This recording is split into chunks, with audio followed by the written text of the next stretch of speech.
Hello everybody, my name is Dickus Khan, and I'm going to be doing a little tutorial today on a strategy that I just developed here for Rusty Bucket Bay's engine room for speedrunning Banjo-Kazooie. So I'm just going to demonstrate it once first, and then I'll go through it again and explain how to do it in detail. It's a bit of an advanced strat, so maybe don't use it if you're not looking to get a crazy time, or, but you can use it if you want, if you like risky strats, so it's all up to you. So everything up to this point is exactly the same, and now I'll just go ahead and do a demonstration.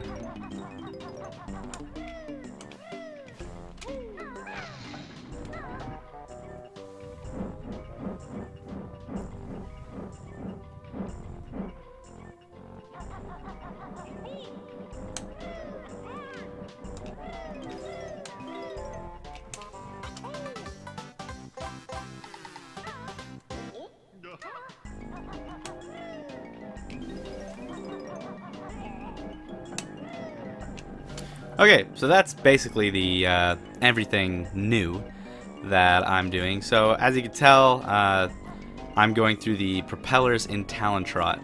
So that saves a little bit of time because it stops you from having to get in and out of Talon Trot throughout this section, which you only have to do a couple of times, but it's also just really good for doing this section really quickly, I find. So first off, let me just explain how the strategy is done now, normally. Most people hit the switch and then they come over here, try to line up the camera, and they'll walk into the propeller as Banjo and roll and jump through, trying to get double tapped and killed in the void down below. You get these notes, you come over here, get this jiggy, you go back, get these notes.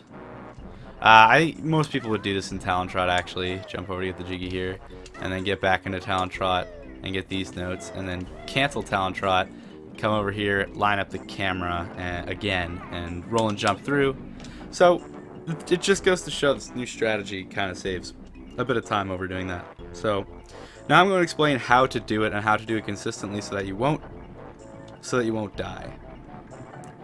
That's another good thing about the strategy, is that I find that sometimes doing the current strategy I'll die, and it's really rare and it's really unlucky, but I'll find that I'll die sometimes.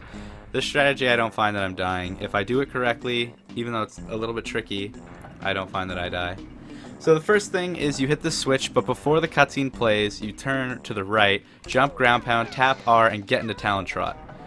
If you get into Talon Trot before the cutscene plays, then when the cutscene's over, the camera's actually going to be flipped completely 180 degrees, and you'll get a camera something like this, which is perfect for what we need to do.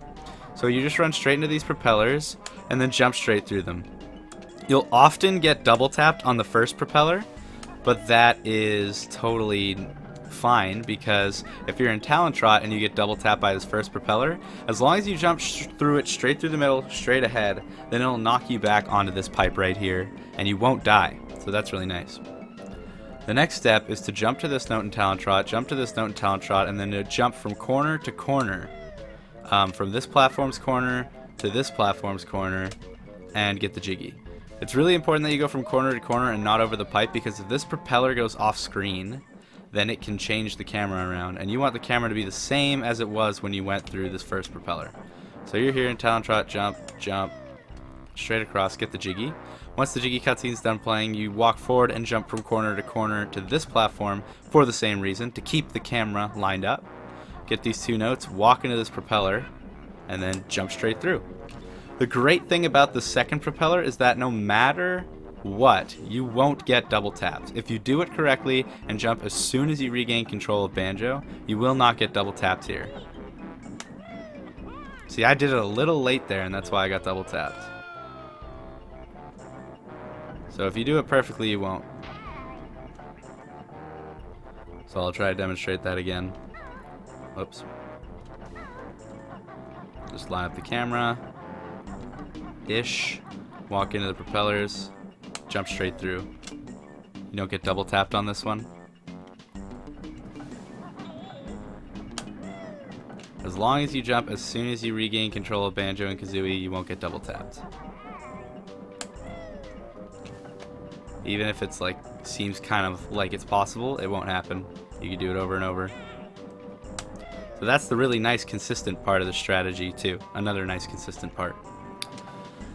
So, even if you're feeling like it's a little too advanced and you're not willing to risk it doing it in Talon Trot because you think you'll die, the thing about keeping the camera lined up actually holds true for the old strat. If you do it the same way and go through, grab this note, and then, you know, go corner to corner, and go corner to corner, if you don't want to do this in Talon Trot, the camera will still be lined up, so you don't have to do anything with the camera. Which is nice even if you want to do the old strategy, but doing it in Talon Trot will save you some time. So I'm going to demonstrate it again really quickly with all of the items there. And I'll try to explain as I go. It's a little hard to talk and do it at the same time, but I'll give it a shot.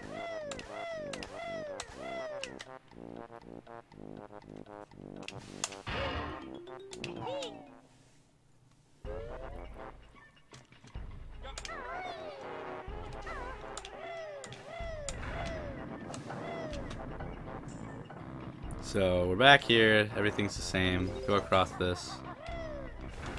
Cancel Talon Trot, turn right, ground pound, tap R, get into Talon Trot before the cutscene. The camera will then flip 180 degrees. Walk straight into these propellers, kind of fix the camera as you go. I didn't get double tap there, but normally you would, but you wouldn't die.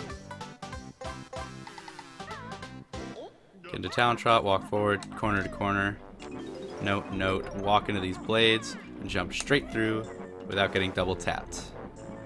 And there you have it.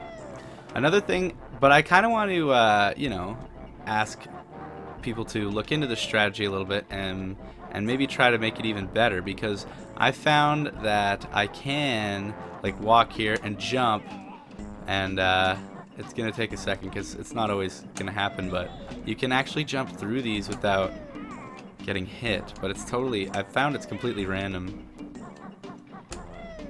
See there, you can jump through and get hit onto the other side. If there was a consistent way found to do that, it would save even more time, because obviously you wouldn't get knocked back onto the wrong side. What just happened? That was crazy. But anyways, that's the strategy. See, I got it again. You can jump through. If you jump, sometimes you can go through. It's riskier though than just walking into it, bouncing back, and jumping through like that. So I'm not going to do that in runs right away, but I want to ask the community if they can, you know, if they want to look into it to try to find a way to get this jumping through the blades a little bit more consistent, because I only get it like once in a while. Yeah. But yeah, that's the new strategy. Saves a little bit of time, a little bit more consistent for not dying purposes in the engine room, if you practice it a lot. Thank you for watching. Hope you enjoyed, and yeah, give it a shot and save some time. Thanks for watching.